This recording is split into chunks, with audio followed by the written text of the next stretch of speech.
Está temblando un poquitito. No se asusten, vamos a quedarnos. Les doy la hora.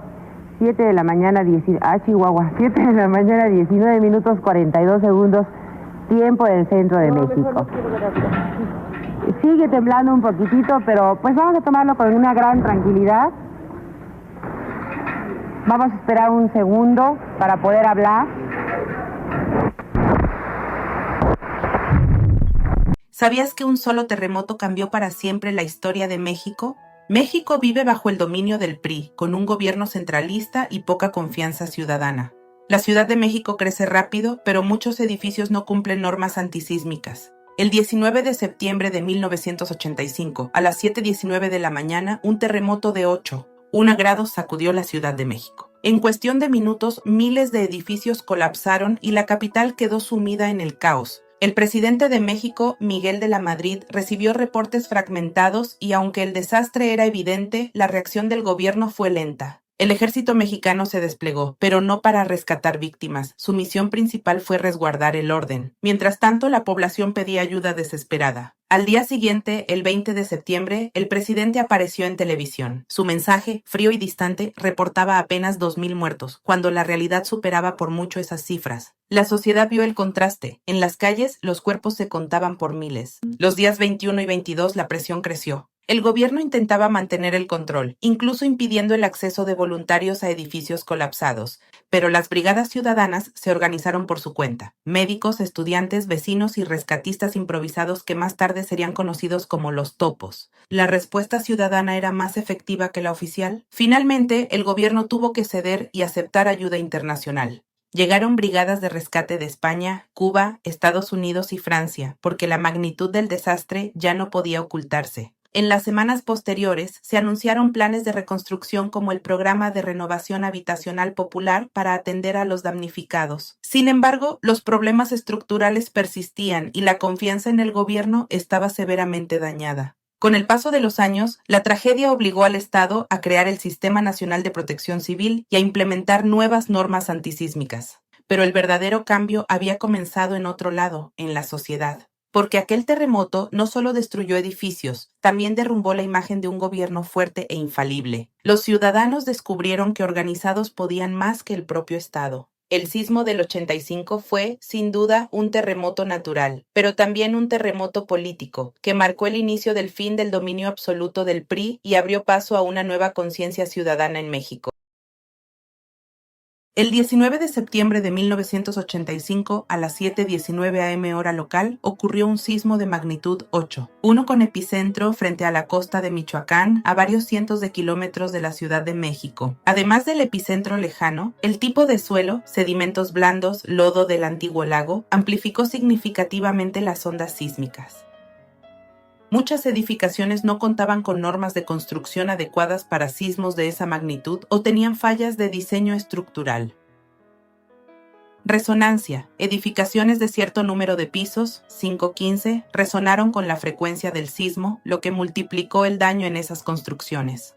La intensidad del temblor se amplificó mucho al llegar a la Ciudad de México por el tipo de suelo. Parte de la ciudad está sobre el lecho del antiguo lago de Texcoco, con sedimentos blandos que amplifican las ondas sísmicas. Los edificios de entre 5 y 15 pisos fueron los más afectados por resonancia, ya que sus frecuencias naturales coincidían con las vibraciones generadas. Daños inmediatos y pérdidas humanas, víctimas mortales. Las cifras oficiales iniciales rondaron los 6,000 a 7,000 muertos, aunque muchas estimaciones posteriores elevan el número a más de 10,000. Algunas fuentes hablan de hasta 30,000 o más muertos. Heridos, alrededor de 30,000 personas heridas fue una de las estimaciones comunes. Desplazados o sin hogar, se estima que unas 250,000 personas quedaron sin hogar o desplazadas. Daños materiales y edificios afectados, se calcula que hubo 2,800 edificios con daños estructurales importantes en la ciudad. Unos 880 edificios colapsaron completamente. Además, más de 60,000 inmuebles resultaron dañados severamente. Algunas zonas y alcaldías más afectadas. Cuauhtémoc fue la de mayor daño, con cientos de edificios colapsados o gravemente dañados. Venustiano Carranza también sufrió daños muy serios. Infraestructura crítica también resultó afectada. Hospitales, escuelas, oficinas gubernamentales, algunos edificios emblemáticos, Hotel Regis, Plaza de la Solidaridad, quedó destruido. Edificios del multifamiliar Juárez, particularmente las secciones A1, B2, C3, sufrieron colapsos parciales o totales. Edificio de Televisa Chapultepec, Televicentro, colapsó. Edificio Nuevo León del complejo de Nonoalco en Tlatelolco tuvo graves daños, 2 secciones completamente destruidas.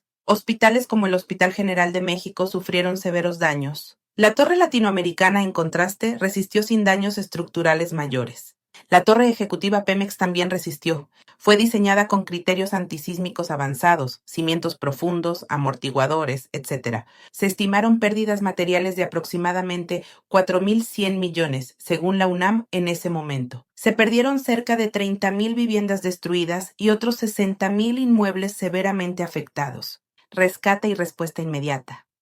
Las primeras acciones de rescate fueron en su mayoría organizadas por ciudadanos, vecinos, brigadas improvisadas, voluntarios que trabajaron sin muchos recursos. Hubo falta de coordinación oficial. En muchos casos, el gobierno no desplegó inmediatamente los planes de emergencia nacional y hubo retrasos importantes. Algunos hospitales también cayeron fuera de operación o quedaron dañados, lo que dificultó la atención médica. La reacción gubernamental y política. El papel del gobierno mexicano durante y después del terremoto del 19 de septiembre de 1985 fue muy criticado y marcó un antes y un después en la relación entre la ciudadanía y el poder. El gobierno de Miguel de la Madrid fue muy criticado por su lentitud, minimización de la gravedad y por rechazar inicialmente ayuda extranjera. Después de la presión social y evidenciarse la magnitud real de la tragedia, se aceptó ayuda internacional. Se realizaron inspecciones de los edificios dañados, demoliciones de los que ya no estaban reparables, acciones inmediatas del gobierno,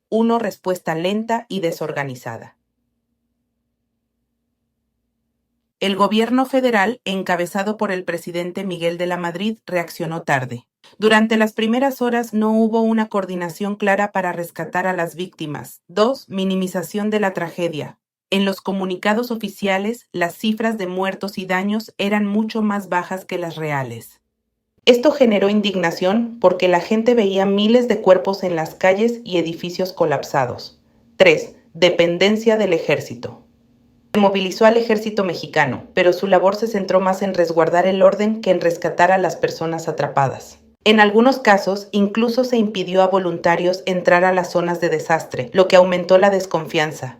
La Torre Latinoamericana y la Torre Ejecutiva de Pemex resistieron en gran medida, lo que mostró que el diseño antisísmico sí funcionaba en edificaciones con cimentación y criterios adecuados. Coordinadora Única de Damnificados, CUD y asambleas populares. Los damnificados se organizaron en asambleas y coordinadoras CUD que exigieron participación y transparencia en la reconstrucción. Surgieron protestas, marchas y plantones, y una ciudadanía organizada que pidió "no sin nosotros" en las decisiones de reconstrucción. Controversias por expropiaciones y por la forma de adjudicación, las expropiaciones masivas, miles de predios, y la forma en que se entregaron o adjudicaron terrenos o nuevas viviendas generaron acusaciones de intermediación, falta de información y presunta corrupción. Esto alimentó desconfianza hacia el gobierno y fortaleció la movilización social.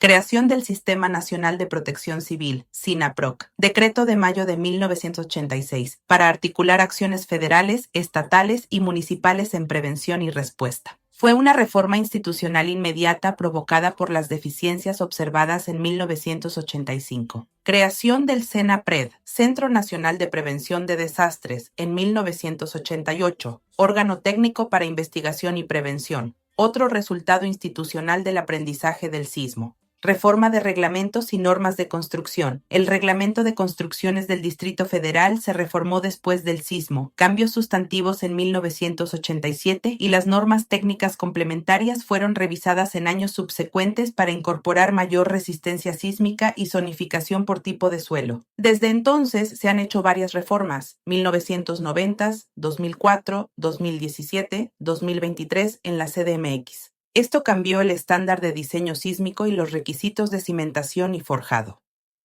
Fondo de Desastres Naturales. Como lección financiera a largo plazo, en 1996 se creó un mecanismo presupuestario, Fonden, para la atención de desastres. No es inmediato de 1985, pero sí consecuencia del reconocimiento de la necesidad de un instrumento financiero para respuestas grandes. ¿Qué se aprendió técnicamente? Causas técnicas plus medidas preventivas. Efecto del suelo lacustre. El sismo demostró la enorme amplificación de ondas en los sedimentos blandos del lecho del antiguo lago de Texcoco. Eso explicó por qué zonas alejadas del epicentro, 390 kilómetros, sufrieron daños tan severos. A partir de 1985 se incorporó la microzonificación del Valle de México como criterio esencial para el diseño. Resonancia por número de pisos. Edificios de 5 o 15 pisos tenían frecuencias propias, que entraron en resonancia con el sismo. Por eso este rango fue el más vulnerable y se priorizó su inspección. Las normativas de diseño sísmico aumentaron las fuerzas de diseño y criterios de ductilidad tras el evento. La improvisación del Estado en la emergencia y las mejores respuestas ciudadanas, brigadas, los topos, asambleas de damnificados, erosionaron la legitimidad del gobierno central y del PRI. Surgieron nuevas formas de organización ciudadana, que a la larga empujaron cambios en la vida política del Distrito Federal.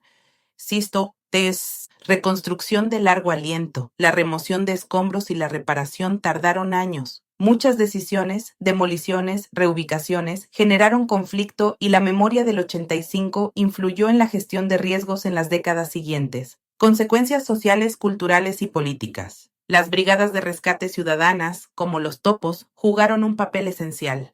Cambios en la conciencia colectiva, mayor preparación, conciencia de riesgo sísmico, cultura de prevención. Políticamente, fue un factor en la pérdida de legitimidad del PRI en exigir más transparencia y responsabilidad en la gestión de desastres. Cada 19 de septiembre, México recuerda a las víctimas con simulacros nacionales. El destino quiso que exactamente 32 años después, en 2017, otro terremoto golpeara el centro del país en la misma fecha, reviviendo el dolor y la memoria colectiva. Hoy, la frase 19 de septiembre no es solo un recuerdo, es un símbolo de dolor, resistencia y solidaridad mexicana. El terremoto del 85 nos enseñó que la fuerza de México no está en sus edificios, sino en su gente, en la unión, en la solidaridad y en la capacidad de levantarse después de la tragedia. Si quieres conocer más historias que marcaron a México y al mundo, suscríbete a este canal y dale me gusta. Así me ayudas a seguir llevándote contenido interesante y acompáñame en este viaje por la memoria.